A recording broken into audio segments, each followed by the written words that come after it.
Welcome back friends. आज के इस प्रॉब्लम की सीरीज़ में हम चेक करेंगे कि क्या हमारा नंबर प्राइम नंबर है या नहीं है। मूव ऑन करते हैं अपने अंडरस्टैंडिंग के पार्ट पर। सपोज करो हमारे पास दो नंबर्स दे रखे हैं, वो दो नंबर है हमारे पास ए और बी। ठीक है, ए बी हमारे पास दो नंबर है। हमसे क्वेश्चन पूछा है कि बताओ बिगेस्ट नंबर कौन सा है। तो आप क्या करोगे कि आप कंडीशनल स्टेटमेंट्स का यूज़ करोगे। आप कहोगे if a is greater than b, तो क्या करो, प्रिंट कर दो कि a is bigger than b. But इसका जो सेकंड केस है, अब क्या करोगे, एल्स पार्ट में डाल दोगे कि C out B is bigger than A. ठीक है, आप ऐसे लिख दोगे प्रिंट कराने के लिए। बट अगर आप यहाँ पे ध्यान से देखो कि इफ़ के अंदर आपने कंडीशन दी है a is greater than b, but आपने ऐसी कोई कंडीशन एल्स पार्ट में नहीं दी है कि जहाँ पे वो चेक हो रहा है कि बी इज़ ग्रेटर देन ए। मतलब एल्स पार्ट उसका अपोजिट यानी उसका नेक्स्ट केस ऑटोमेटिक चेक कर ले रहा है। तो आपको कोई नीड ही नहीं है कि आप मेंशन करो कि b is greater than a in else part. Else part ये लिखने की नीड नहीं है, b is greater than a in else part. Else part ये ऑटोमेटिक चेक कर ले रहा है। इसी लॉजिक का हम यूज़ करेंगे हम प्राइम नंबर्स को फाइंड करने के लिए। हम उसका एक पार्ट सॉल्व कर देंगे और नेक्स्ट पार्ट उसके एल्स में डाल देंगे। हमें इस बात का पता है कि चाहे कोई भी नंबर हो वो अपने आप से और वन से हमेशा डिविजिबल होगा। मतलब उसके दो फैक्टर तो हमेशा होंगे, वन और द नंबर इटसेल्फ। बट इसके अलावा अगर वो किसी भी नंबर से डिवाइड होता है और डिवाइड होकर रिमाइंडर जीरो होता है, मतलब कंप्लीटली डिवाइड होता है, तो वो नॉन प्राइम नंबर होता है। इसी लॉजिक को हम यूज़ करेंगे कि अगर हम किसी नंबर को डिवाइड करते हैं किसी दूसरे नंबर से और जो दूसरा नंबर वो वन और इटसेल्फ नहीं होना चाहिए, तो हम प्रिंट कर देंगे कि वो नॉन प्राइम है। ठीक है, नहीं तो एल्स पार्ट में तो इसका प्राइम नंबर चेक हो ही जाना है। अब देखो, ऊपर वाले कंडीशन में हमने इफ़ में चेक करा कि अगर कोई भी नंबर किसी दूसरे नंबर से डिवाइड हो रहा है और डिवाइड कंप्लीटली हो रहा है, मतलब रिमाइंडर जीरो आ रहा है, और जिससे वो डिवाइड हो रहा है वो नंबर वन नहीं है और इटसेल्फ नहीं है, इसके अलावा कोई भी नंबर हो सकता है, वो तो वो नॉन प्राइम ही है। ठीक है, क्योंकि वो डिविजल हो रहा है, उसका तीसरा फैक्टर भी आ रहा है।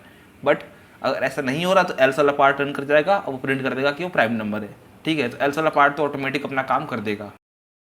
तो उसके लॉजिक को समझते हैं। सपोज करो हमारे पास नंबर्स दे रखे हैं वन से लेकर के एन तक, जहाँ पे टू क्या है हमारा स्मॉलेस्ट प्राइम नंबर। हमें सपोज चेक करना है कि सिक्स क्या हमारा प्राइम नंबर है।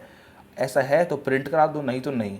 हमें पता है कोई भी नंबर हो तो उसके दो फैक्टर तो होते ही होते हैं, मतलब वो दो नंबर से हमेशा डिविजिबल होगा, एक वन से और एक इटसेल्फ से, यानी कि खुद से। और वन और इटसेल्फ के बीच के किसी भी नंबर से वो डिविजिबल होता है तो उसका वो तीसरा फैक्टर होगा, मतलब उसके मोर देन टू फैक्टर्स आ जाएंगे और उस केस में वो नॉन प्राइम नंबर हो जाएगा। तो हम क्या करेंगे, फॉर लूप लगाएंगे int i equal to two i less than six i plus plus, यानी कि उसे हम टू से इनिशियलाइज करेंगे लेस देन सिक्स यानी फाइव तक।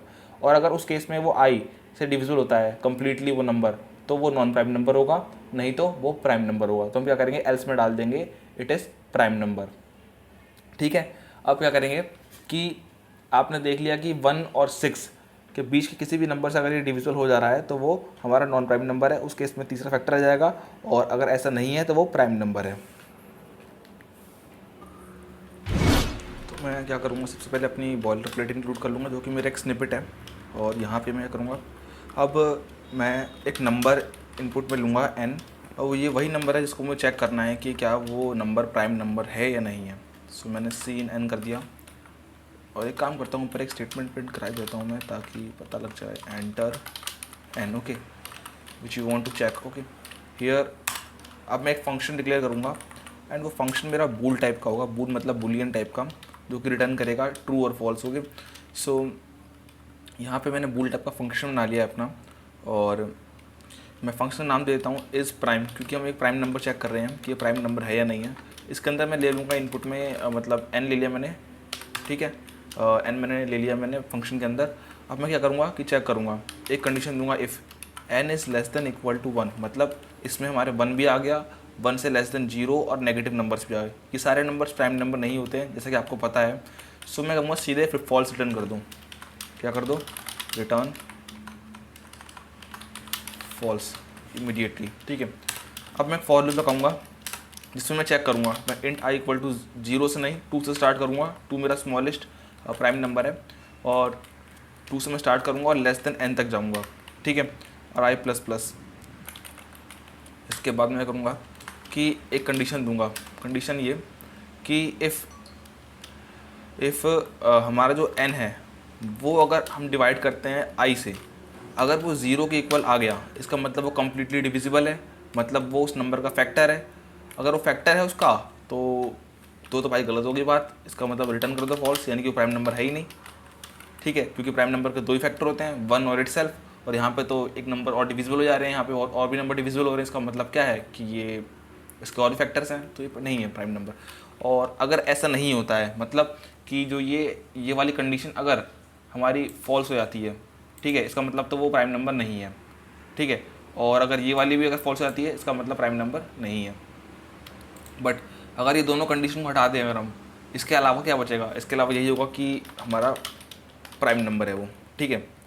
सो मैं क्या करूँगा, इसे अब रन करूँगा और इस फंक्शन को मैं कॉल कर लूँगा नीचे, फंक्शन कॉल करूँगा नीचे मैं एक काम करता हूँ कि यहाँ पे एक कंडीशन देता हूँ नीचे, इफ़ अगर वो प्राइम है, जो कि ऊपर मैंने लिखा, अगर वो प्राइम नंबर है, मैंने n पास कर दिया इसके अंदर, सो क्या प्रिंट कर दो,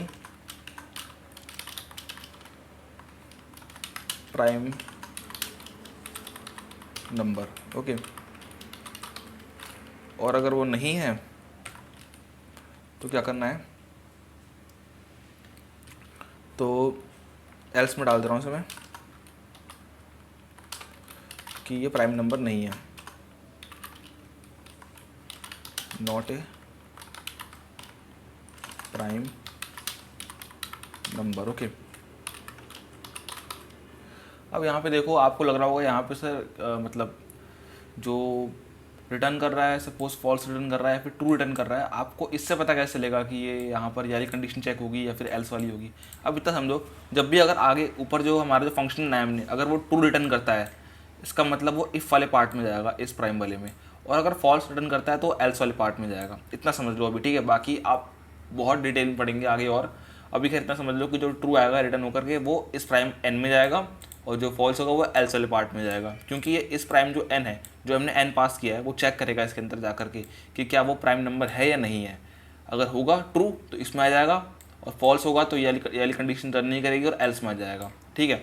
और क्योंकि मैंने यहाँ पे फंक्शन कॉल कर रखी है इसके अंदर, सो देख सकते हैं आप। एंड नाउ मैं इसे रन करता हूँ। अब यहाँ पे देखो, मैंने इसे रन करा,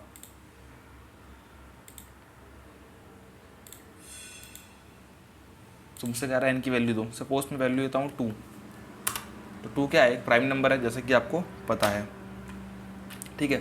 और मैं एक और अगर नंबर दूँ कोई, तो सपोज इससे रन करता हूँ मैं इसको, अब क्या देता हूँ 4, तो प्राइम नंबर नहीं है, तो यही होना चाहिए कि प्राइम नंबर लिख के ना आए, तो नॉट अ प्राइम नंबर। ऐसे आप और भी नंबर चेक कर सकते हैं। And thank you very much, I hope आपको सब कुछ समझ में आया होगा, और इस सीरीज़ में बने रहिए, आगे भी तक हम चलेंगे और अपनी सीरीज़ को पूरी कंप्लीट करेंगे। और आप डीएसए में काफ़ी अच्छे क्वेश्चन सॉल्व कर चुके होंगे अगर आप इस सीरीज़ को फॉलो करते हैं, तो आप खुद अपना लॉजिक बिल्ड स्टार्ट कर देंगे और लॉजिक बिल्डिंग आप करना सीख जाएंगे। थैंक यू वेरी मच, मिलते हैं नेक्स्ट लेक्चर में।